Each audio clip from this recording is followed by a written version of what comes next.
So continuing to read Namacharya in the continuation of yesterday's reading, Jagai and Madai continued their wanderings and came to the place where Lord Chaitanya took part in the Ganges. By divine arrangement, they made the place a place of their meeting experiences. The inhabitants of that area were very fearful, and no one went to take part there at night except in groups of 10 or 20. Thus the brothers were camped near the Lord's house, and at night they could hear the Lord's kirtan. Upon hearing the chanting, they mistook it for Mangala Chandi glorification of goddesses Durga Devi, and upon hearing it, they sang and danced in an intoxicated condition. The goddesses Durga Devi are worthy of worship even by Vaishnavas. However, Jagai and Jagai and Madai provide example of the quality of some of her followers.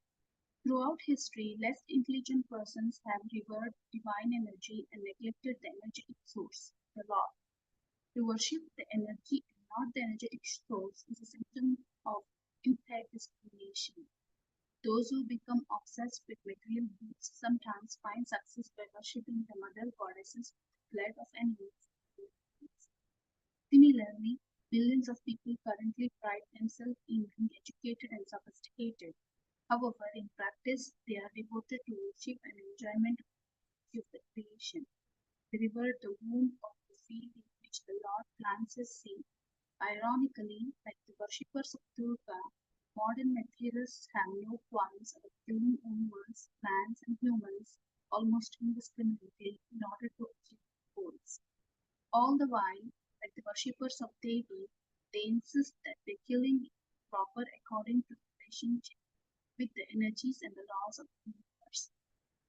Or in the case of Durga worshippers, themselves the mother of creation. Deliverance. One evening, as Lord Nityananda headed for the house of Mahaprabhu, he was spotted by the drunken brothers who demanded to know who he was. My name is Avadhuta, was the reply. On hearing the name Avadhuta, Madhai became angry. He picked up a broken clay pot and hit the Lord in the head with it. The Lord was cut and blood flowed from the wound, yet he simply remembered Govinda. Jagai felt compassionate and tried to stop Madai and said, "Why did you do that? You are very cruel. What will you gain by beating an outsider? Leave Avadhuta alone. Do not beat him again. What will you gain by beating a sannyasi?"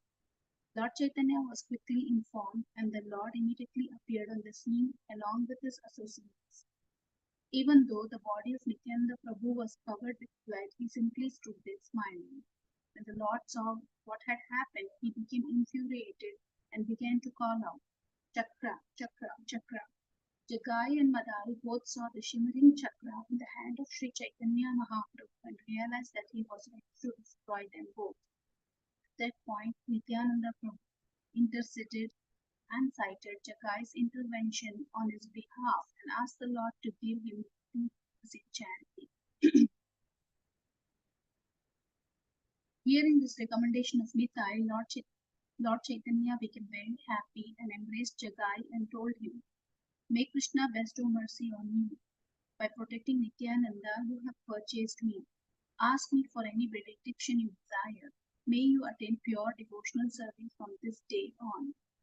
All the Vaishnavas were pleased to hear this benediction bestowed upon Jagai, and Jagai lost consciousness due to ecstatic love. The Lord commanded him to awake and showed him his four-armed form. The Lord placed his foot on Jagai's chest, and Jagai tightly grasped the lotus feet of the Lord and shed tears of happiness.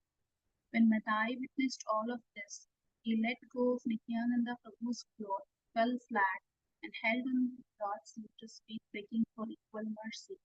However, the Lord did not agree since the offense had been to Nityananda Prabhu, saying, "You have drawn blood from the body of Nityananda. The body of Nityananda is dear to mine. I emphatically tell you this." Sri Siddhanta Saraswati Thakura comments, "It is a greater offense to hit the body of Nityananda, who is the servant of Vishnu, than to become envious of Vishnu. To harm Sri Nityananda is more offensive than attacking the body of the Lord." Madai continued to plead for deliverance, and the Lord told him, You have committed a great offense. Go and grab hold of Nityananda's feet. Madai did what he was told, and the Lord asked Nityananda Prabhu to show him mercy. Nityananda Prabhu replied, I declare emphatically that if I have ever accumulated pity in any lifetime, I give it all to Madai. He is relieved of any offense committed against me. Do not bewilder him. Bestow mercy on your Madai. Sri Chaitanya Mahaprabhu then ordered Nityananda, if you have actually forgiven Madai, embrace him and make his life successful. The embrace of Nityananda Prabhu freed Madai from all material bondage and invested him with Nityananda Prabhu's energy. He was filled with good qualities and was empowered to be a servant of God. The brothers both began to offer prayers to the two lords. The Chaitanya Mahaprabhu ordered them to not commit any Mataji, further can you speak closer to the speaker or something? No, not to I see commit. some. Are Yeah, you now able it's to? yeah, now better Mataji for me. Okay. Not to commit any further sins, and they promised, never again, O Lord. The illusion of the two brothers was destroyed, and they were plunged into an ocean of ecstasy. The Lord ordered, pick these two up and bring them to my house. Today we will perform kirtana with these two. Today I will award them that which is rare for even Lord Brahma. I will place them in the topmost position in this world.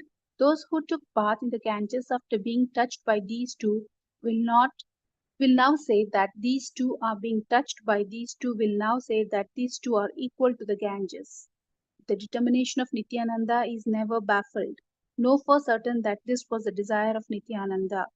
The brothers were brought into the house of Sri Chaitanya Mahaprabhu, and they all sat down together in great happiness.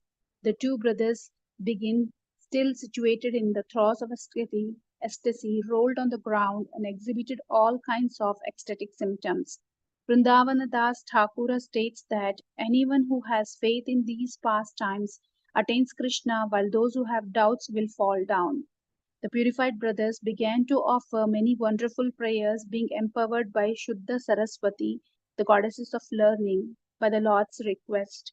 The brothers were crying, and all of the Vaishnavas present, including Haridasa Thakura, offered prayers glorifying the Lord's wonderful mercy to the two previously demonic Brahmanas.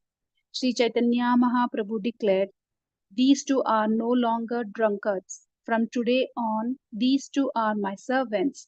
All of you bestow your mercy on these two, so that birth after birth they do not forget me. Forgive whatever offenses they have committed against you and show compassion upon them. All of the devotees gave their blessings, and the brothers were freed from all offenses. After ecstatic kirtana, all of the Vaishnavas and the transformed brothers went to the Ganges and engaged in blissful water sports, in which the devotees all witnessed the ecstatic quarrels and water fights between Nityananda Prabhu and Advaita Acharya. So I stop here for today's reading and will summarize of today's reading. One of the beautiful topic and some of the points to be pondered here as per my understanding is,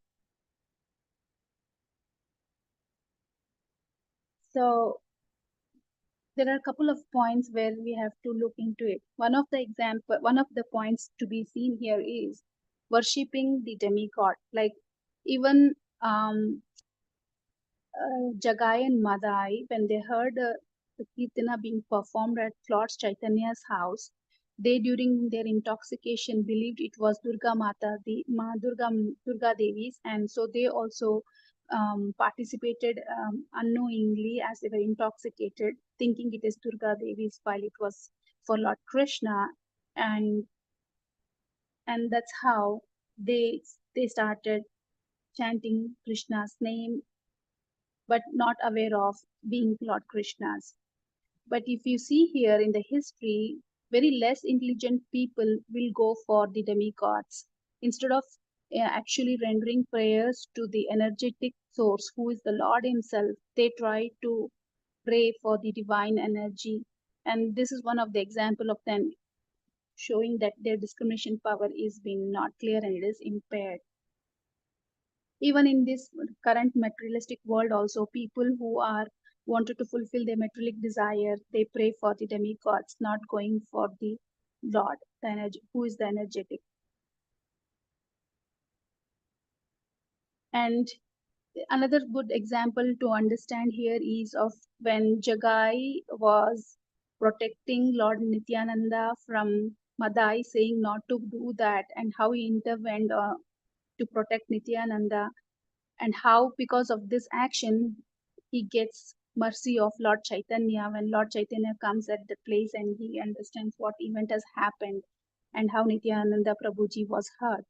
So when he comes to know that Jagai was intervening and protecting Krishna, Lord Chaitanya bestows mercy on him and he benedicts upon Jagai, giving him the ecstatic love and pure devotion unto Jagai. And it is also said that as we have again and again underwent certain examples of whenever we commit a blasphemy against the devotee of the Lord, it is not, it is a big offenses. Even committing offense against Lord compared to committing offense against the Lord. See here, when Lord Nityananda's body was hit, they say that it is greater offense than the creating offense against the Lord Vishnu himself.